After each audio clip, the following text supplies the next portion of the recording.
মুমিনদেরকে বলেন ওরা যেন চক্ষু সংযত রাখে, মুমিন নারীদেরকে বলেন যেন ওরা ওদের চক্ষু দৃষ্টিকে সংযত রাখে। পুরুষ যেরকম নারীর দিকে তাকানো এটাও বেপর্দা, নারী পুরুষ দিকে তাকানো এটাও বেপর্দা। তাই পর্দা উভয়জনের, আমরা আমাদের মতো করে ওরা ওদের মতো করে, কারো চোখে কেউ পড়া এটা ঠিক না, কথা কন। এই জন্য নারী পুরুষের উঁকি মারি দেখা এটাও বেপরদিগি, পুরুষের নারীর উঁকি মারি দেখা এটাও বেপরদিগি। আরে বুঝতে পারছি না? হ্যাঁ, হয়তো নারীরে কেন কইছে তোমরা বোরখা দিয়ে বের হয়, আমনগরে কয় না, কয় মিয়া পুরুষের তৈয়ারও হয়েছে বাহারের জগতের জন্য, নারীর তৈয়ারও হয়েছে ঘরের জগতে। তাই ঘর থেকে যে বের হয় মাঝে মাঝে তে একটু বোরখা দিয়ে বের হইলে সহজ হবে। পুরুষেরা তো 24 ঘন্টায় বাহিরে থাকে, কত বোরখা তারা গাদ দিব, কথা কয় না। তো এভেলেবেল বাহিরে পুরুষ নন, এই জন্য বলছে নারী বোরখা দিয়ে আসবে। এরা এটারে ভুল বুঝিয়ে হেলাইছে। আর যে যুগে যখন দেখব যে নারীর রাজত্ব সব বাহিরে, না ব্যবসা করে, না মাড়ি কাটে, না নারী রাস্তাঘাট করে, নারী শ্রমিক দিয়ে রাজের কাম হয়, 100 নারী বাহিরে, তখন আপনারা ওই যে আঙ্গ দেশে কিয়া না কয় গুণের বেজ্জা হাতাক মতন ঘরে বই থাকবেন, তখন আপনারা বোরকাঘাত দিবা আর হইবেন যে না তারা না দেখে। তা বুঝিতে হারি না আপনাদের, জিনিসটা বুঝলে সহজ। আবারও আমি কথাটা বলি আপনাদের, এখনো কি এদেশে পুরুষ বাহিরে বেশি না নারী? যতদিন পুরুষ বাহিরে বেশি থাকবে ততদিন নারী বোরকা দিয়ে আসবে, কারণ ওরা সংখ্যায় কম। আর আল্লাহ মাফ করক, আল্লাহ মাফ করি দেখ, কনা আমিন। যেদিন দেখবে সারা বিশ্বে পুরুষেরা সব ওই ইয়েগো মতন কিনা বেজাগো মতন ঘরে ঢুকে গেছে, নারী বাহিরে বেশি, তখন কিন্তু আপনারা বোরকা দিয়ে বের হইতে হবে। তাহলে আপনারা লোক কম, 2-1 জন মাঝে মধ্যে বাহির হয়েছেন বোরকা দিয়ে, বাহির হইলে আপনাদের আর কেউ দেখলো না, আমরাও তারপরে দেখলেন না। আর কথা আমরা বুঝছেন নি। তো এই পর্দাটা ফরজ কিল্লায়, এই পর্দায় পারিবারিক জীবনের দৃঢ় করে। বেপর্দাগি দেখলে চোখে ছবি এটা মাথায় করে চলে যাবে কি না বলেন? তো যখন নিজের চোখে আসবে, আমার চোখের সামনে এখানে ভিডিও হয়ে আছে বিবির বেপরদেগি আচরণ, আমারও বর্তমানে না জানি কি হয়, এই সংসারে আস্তে আস্তে ছিঁড় ধরবে। দুশ্মনে যদি অন কান কথা মারি দে, এটা এমনি তো এমনি হয়ে গেছে গো, হাতে চোখে যা দেখছে কানে অন হুনি, হয়তো আবুজা ওখান থেকেই বুঝছেন নি ডিভোর্স লেটার ফাড়াই দিবে। বুঝিতাম হারি না আমরা বলে, এই জন্য ইসলাম এভাবে করছে। রাগ করছেন নি কোনো? আপনারা রাগ করিয়েন না, আল্লাহ আমাদের বুঝার তৌফিক নসিব করুন। তাহলে কি বলছি আপনাদের, পারিবারিক জীবনে শান্তির জন্য 2টা কাম, ছেলে মেয়ে উভয়জন দিনদার হওয়া, ছেলে পক্ষ মাল খরচ করা। ছেলে পক্ষ কি? মাল খরচ করা, এতে পারিবারিক জীবনের সম্পর্ক ঠিক থাকবে। এখন প্রশ্ন হলো, যদি নারীর কাম কি, তাহলে তার মর্যাদা কোথায় ইসলামে? খুব বুঝেন তো, ইসলাম না পুরুষের দিছে সম্পদ আহরণ করো, নারীর রাখছেন ঘরে। দুইজনের 2 কাম। নারীর কাম হলো সন্তান প্রজনন, বলেন কি এটা কোনো পুরুষের পক্ষে সম্ভব? আর বলেন না? তো একদিকে সম্পদের প্রয়োজন, আরেকদিকে সন্তানের প্রয়োজন। আল্লাহ কিরকম সমান অধিকার করে দিলেন, পুরুষ তুই সম্পদ আহরণ কর, নারী তুই সন্তান প্রজনন কর, লালন কর। তো দুজনের মাধ্যমে এই দুনিয়াটা টিকে থাকবে। একজনের সম্পদের যোগান দেবে, আরেকজনের সন্তান জাতিকে উপহার দেবে। দুজনের মাধ্যমে দুজন একের প্রতি অন্যের সহানুভূতিশীল হবে। টাকা পাই, নারী খুশি, আমার পেটের ভাত দিছে স্বামীয়ে, স্বামী আসি হুতেরে কোলে লই, বিবির উপরে খুশি। আমি যদিও টাকা দিছি, আমার বিবি তো আমারে ছেলে দিছে, কপালে চুমুক খাই, বিবির জন্য পাগল হয়ে গেছে। বুঝিতাম হারি না কি? কেউ কি কারোর থেকে কম নেই? আপনি দিলেন সম্পদ, বিবিয়ে দিল, তা আপনি দিলেন টেয়ার বান্ডুল লই বিবির হাতে, বিবিয়ে তুলে দিল হুদগারে আমনের কোলে, নেন ইজা। আমরা যদি কোন টেয়া তো ব্যাগ আয়ে দিই, তো বিবিও করবো হুত তো কোলে আমনেরে দিছি, আমনে বিদেশ কামাই করেন হুতেল্লাই, তো হুতকে দিছে আমনেরে তুমি। তাহলে বোঝা গেল কেউ তো কারো থেকে কম নয়, দুইজনে 2 হইল। এখন কন, সন্তান কি কোনো পুরুষে দিতে হারিব? সত্য কথা কন, ফাইটব না তো? তাহলে এখন সন্তানও দিল বিবিএ, সম্পদও বিবির, তা আমনে কি ঘোড়ার ডিম নেই। এই জাতি পুরুষ অবহেলিত হবে, যাযাবর হবে যখন তার দুনিয়াতে তার কোনো অবদান থাকবে না। কি নাই? অবদান নাই। সন্তান যার, সম্পদও তার, তাহলে আপনার আর কিচ্ছু নাই, সম্মান আপনার জীবনে নাই।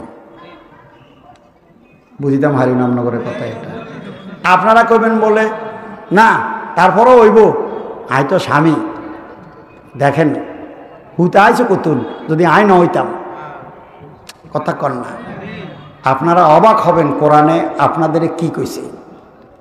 কোরআনে কয় ওয়াসাইনাল ইনসানা বিওয়ালিদাইহি হামালাতহু উম্মুহু ওয়াহানান আলা ওয়াহান ওয়া হামলুহু ওয়া ফিসালুহু ফি আমাইন।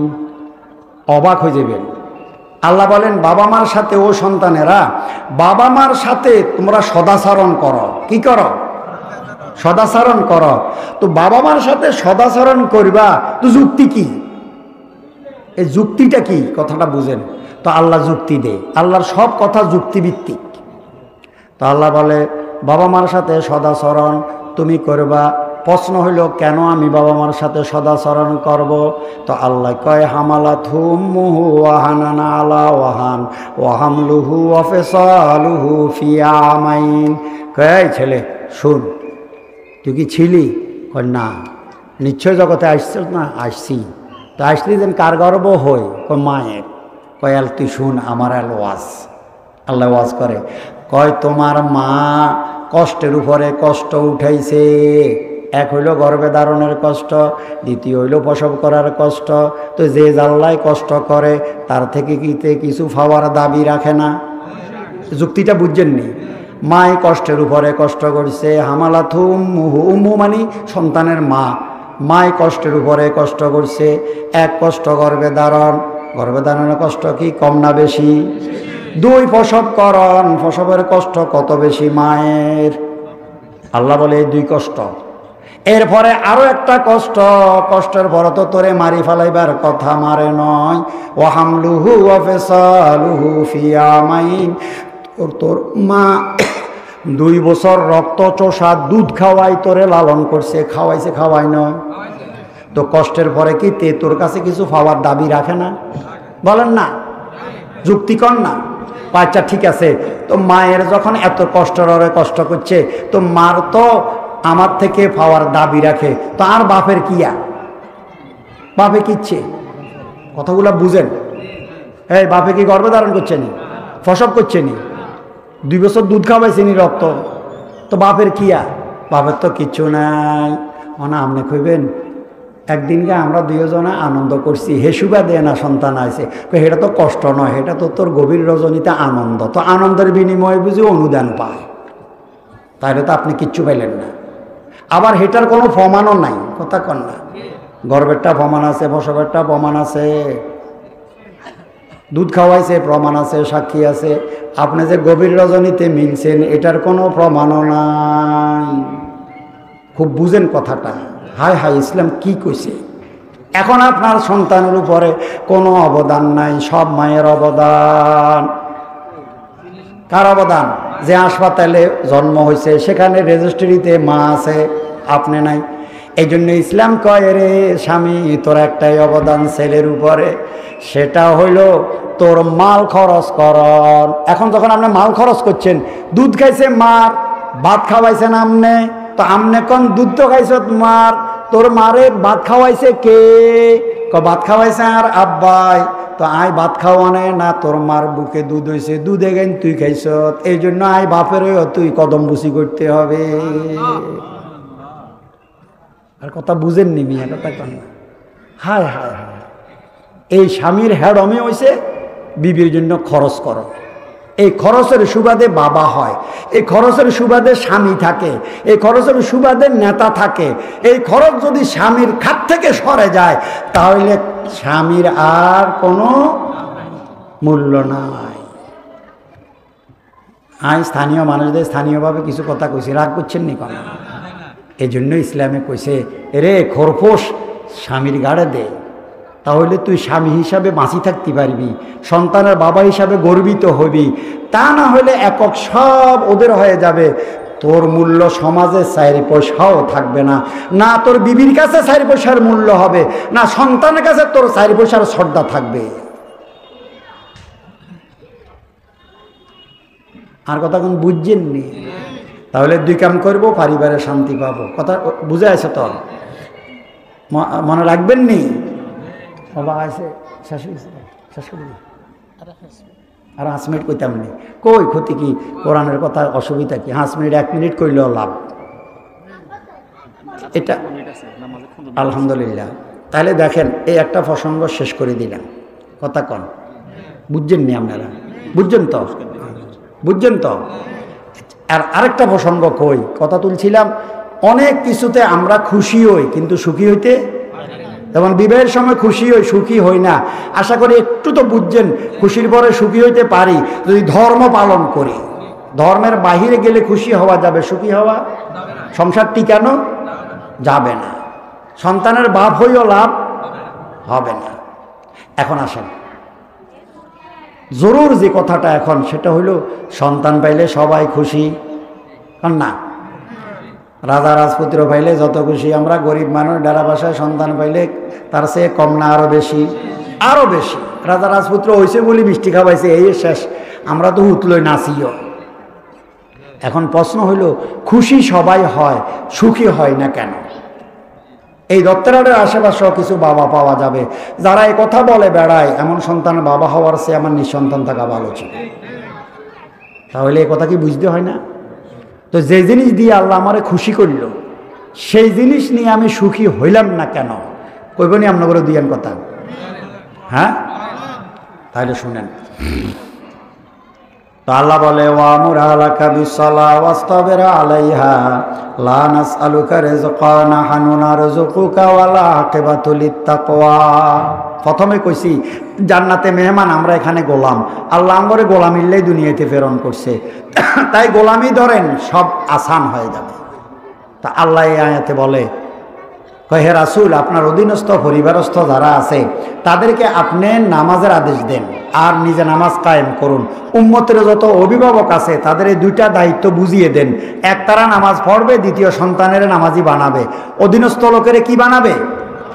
এখন প্রশ্ন, আপনার সন্তানের প্রথম আপনি নামাজি বানাবেন কিভাবে? এই কথাটা আমি বলবো 2 মিনিটে। তারপরে আপনার লাভ কি হবে এ কথাটা একটা আয়াতের ব্যাখ্যা দিয়ে আপনাদের বুঝিয়ে দেব। এখন নামাজি কিভাবে বানাবেন? তো আল্লাহ রাসূল বলে, জন্মের পরে কোলে থাকতে প্রথম কালিমা শিখাবে, আল্লাহর সাথে পরিচয় করাবে। কার সাথে? কথা কর। ইফতাহু আলা সিবিয়ানিকুম আউ আলা কালিমাতিম লা ইলাহা ইল্লাল্লাহ। আল্লাহর নাম শিখাই দেবে, কালিমা শিখাই দেবে কোলে থাকতে। 7 বছর বয়সে নামাজের আদেশ করবে, 10 বছর বয়সে নামাজের জন্য শাসন করবে, 7, 8, 9 এই 3 বছরের ভিতরে তোমার সন্তানের ইসলামের প্রাথমিক শিক্ষাগুলো দিয়ে দেবে। নুরানি শিক্ষা নামে যে শিক্ষা ব্যবস্থা বর্তমানে চলমান, আপনার ছেলে নাতি ভাতিজাকে যদি আপনি নুরানি মাদ্রাসায় ভর্তি করে দেন, তাহলে সে শুধু নামাজি হবে তা না, ইমাম হয়ে বের হয়ে যাবে। 11, 10 পুরাই গেলে এখন রাসূল বলে, তোমার সাথে করে সন্তানেরে তুমিও নামাজ পড়বে, নামাজি বানাই দেবে। এরপরে সে যদি ডাক্তার হয়, মাস্টার হয়, হক, কিন্তু নামাজি হইতে হবে। শর্ত কি বলেন? শর্ত কি? ব্যবসায়ী হোক, শিল্পপতি হোক, ডিসিএসপি হোক, প্রধানমন্ত্রী হোক, কিন্তু নামাজি। যদি হাফেজ আলেম হয় তাহলে স্বর্ণে সোহাগা আরো ভালো, না হলেও ক্ষতি নেই, কিন্তু নামাজি হইতে হবে। এখন 15 বছর বয়সে তোর ছেলের উপরে নামাজ ফরজ হবে। এখন বাবার দায়িত্ব শেষ, এখন তোমার কি লাভ হবে? তুমি সন্তানের সেবা দিয়ে হইছ খুশি, আমি সন্তানের সেবা দিয়ে তোমারে করে দেব সুখী। এখন আল্লাহ বলে, যার ছেলে আল্লাহরে চিনবে ওই ছেলে বাবা মার মর্যাদা বুঝবে। আমার সাথে বলেন, যার ছেলে আল্লাহকে চিনবে ওই ছেলে বাবা মার মর্যাদা বুঝবে। যার ছেলে আল্লাহকে চিনবে না সে কোনোদিন পিতামাতার মর্যাদা বুঝবে না। এটা আপনারা মুখস্থ রাখেন। আরেকটা কথা কন, পিতামাতা সন্তানের সেবা দিয়ে হয় খুশি, বুড়াকালে সন্তানের সেবা পাইলে হয় সুখী। কন আমার সাথে, পিতামাতা সন্তানের সেবা দিয়ে হয় খুশি, বুড়াকালে সন্তানের সেবা পাইলে হয় সুখী। ঠিক না বে ঠিক? এখন আল্লাহ কি কয়? আরকান তিনান কথা, আরকান কথা কন। বাবা মা যৌবনে শিশু সন্তানের হাতে ধরে আল্লাহর ঘর মসজিদে নেবে, তো আল্লাহ বলে তোর বুড়াকালে তুই হয়ে যাবি বুড়া, ছেলে আসবে যৌবনে, যুবক ছেলেরে মসজিদ থেকে আমার কুদরতের হাতে ধরে তোর খাটের পাশে পৌঁছিয়ে দেব আমি। তাই তুই তোর যৌবনে কাম করবি দড়ি হুতেরে মসজিদে, আর তোর বার্ধক্যে আমি আল্লাহ কাম করব ছেলের হাত ধরে তোর ওই খাটের পাশে। এলাকা আয়াত পড়ি, আপনারা দেখবেন অবাক হইবেন, কিল্লে মাছাত পড়াইবেন, কিল্লে নামাজি বানাবেন। আমরা করে ডাক্তার বানান, নামাজি বানান কইছি, ডাক্তার বানান সমস্যা নেই। এখন আল্লাহ কি কয়? ছাড়। ওয়াকাযা রাব্বুকা আল্লা তা'বুদু ইল্লা ইয়াহু ওয়া বিল ওয়ালিদাইনি ইহসানা, যেখানে আল্লাহ রাব্বুল আলামিন আপন ইবাদতের কথা বলেন, পাশাপাশি বাবা মার সেবার কথা আনছেন। আল্লাহ বলে আমার ইবাদত করো, পাশাপাশি বাবা মার সেবা করো। আল্লাহ কি বলছেনি? বলেন না, আপনি হুতেরে আবেদ বানাই দিয়েছেন মসজিদে, আল্লাহ বুঝি হুতলই পাগল হয়ে গেছে না। আল্লাহ বলে ও সন্তান, আজান দিছে মুয়াজ্জিনে, তুমি আসছো মসজিদে, আমি খুশি। তবে তোমার বাপে আমার পরিচয় করাইছে, এখন আমি তোমারে বলবো তোমার বাবা মা ডাক দিলে তার পাশে যাবে। এল কেমনে যাইব? সান ইম্মা ইয়াবলুগান্না ইনদাকাল কিবারা আহাদুহুমা ওয়া কিলাহুমা। আল্লাহ বলেন বাবা মার দুইটা গুণ যখন দেহ থেকে ক্ষয় হবে, এক শক্তি আরেক বুদ্ধি, তখন আমি আল্লাহ বলছি বাবা মার সেবার কথা। বাবা মার শক্তি আর বুদ্ধি যতক্ষণ দেহে থাকে ততক্ষণ সন্তানের সেবা করে বাবা মা 80 বছর বয়সে। এখানে আমরা অনেকেই সন্তানের সেবাত আছেন, এখন আমি আমার সন্তানের সেবা করি। তো আল্লাহ বলে যেদিন বুড়া হবে বাবা মার উভয়জনকে অথবা কোনো একজনকে শক্তি আর বুদ্ধি যখন লেস হয়ে যায়, তখন তাদের সেবার কথা আমি তোমাকে বলছি। এই হলো সময়। এখন সেবাটা করব কেমনে? আল্লাহ প্রশিক্ষণ দেয় আপনার সন্তানেরে। এই সন্তান যদি কারো নসিব হয়, সে খুশির পরে সুখী হয়। ওয়ালা তাকুল্লাহুমা উফ ওয়ালা তানহারহুমা ওয়াকুল্লাহুমা কাওলান কারীমা। আল্লাহ বলেন বাবা মার সেবার জন্য যাবে বুড়াকালে, শক্তি আর বুদ্ধি নেই তাদের দেহে, কাঠের মধ্যে যখন পড়ে থাকবে তখন তুমি সেবার জন্য যাবে আমার আদেশে। তবে যাবে যেন আমি আল্লাহ জানি, সেখানে গেলে তোমার বিরক্তি লাগবে, সেখানে গেলে তোমার গোসা আসবে। শব্দ দুগা কইছি কন। সেখানে গেলে বাবা বিছনা নষ্ট করে আছে, ও সন্তান তুই যাইলেই মাত্র এই তোর কাছে বিরক্তি লাগবে, আবার তোর গায়ে গোসাও লাগবে, রাগও লাগবে। কেমনে? বিছনা নষ্ট। বাচ্চা ছেলের সেবা দেওয়া আর বাবার সেবা দেওয়া, বুড়ার সেবা দেওয়া এক নয় আল্লাহ বলেন। তো এখন ঢুকলে লাগবে বিরক্ত, লাগবে না? লাগতো না? হ্যাঁ। তো আল্লাহ এখন খতম কয় যাইবি যেন ওয়ালা তাকুল্লাহুমা উফ, তাদের উফ বলবি না। উফ হইল বিরক্তির বহির প্রকাশ। আঙ্গদেশে এটার অনুবাদ করা যাইব হু হ্যাঁ। একটু আগে পরিষ্কার করে গেছি, অন যাইয়ে ঢুকি নাক ধরি, হ্যাঁ এরকম করলো, একটু আগে সাফ করে গেলাম। ভাবে খবরদার, বিরক্তির ভাবও প্রকাশ করতে পারবি না সেবাতে গেলে। চুপ। নাকও ধরতে পারবি না, নাক ধরে যাওয়ার প্রয়োজন নাই। বাবার সেবাতে নাক ধরার প্রয়োজন নাই। নাক কিনলে কইতে নারবেন নি। বিরক্তির ভাব প্রকাশ করলে ক্ষতি কি? একজন বুড়া মানুষ যখন বিছনা নষ্ট করে, যদি তার ন্যূনতম জ্ঞান থাকে, যদি শোধ হয় আমার বিছনা নষ্ট হয়ে গেছে, নিজেই লজ্জায় কোথায় মাথা লুকাবে, কোথায় যাবে, এত পেরেশান হয়ে যাবে। ঠিক না বে ঠিক? তা আল্লাহ বলে এর ভিতরে তোর যদি বিরক্তির ভাব প্রকাশ পায়, কিচ্ছু তো তার করার নাই, তখন আস্ত মারা যাবে। তাই বিরক্তির ভাব প্রকাশ করবি না। 2, রাগ আসবে। এক কথা বারবার বলে না, বলে না, কয় বুড়া ছোট্ট বাচ্চার মতো হয়ে যাবে। বাচ্চা যেমন তোরে বারবার বলে আব্বা এটা কি, আব্বা এটা কি, আব্বা এটা কি, তোর বাপও বুড়া কালে ঠিক এমনই কইব, এরে কে রে ঘরের ভিতরে, কে রে আইয়ে যায়, কে রে তুই, কে রে তুই, কে রে তুই। তুই শুনি থাকবি, খবরদার রাগ করবি না। বুঝছেন নি বাবা? এরকম সন্তান যে বাপে বুড়া কালে খাটে গেলে পায়, রথ হারায়, আল্লাহ বলে এই সন্তান জন্ম দিয়ে খুশি হয়েছে, আজকে সে সুখী। সময় শেষ হয়ে গেছে। তা আল্লাহ আমাদের বুঝার তৌফিক নসিব করেন। কেমন? হ্যাঁ। তো এই দিন শিখলে তো এগুলা পারবো। ও আখরে দাওয়ান।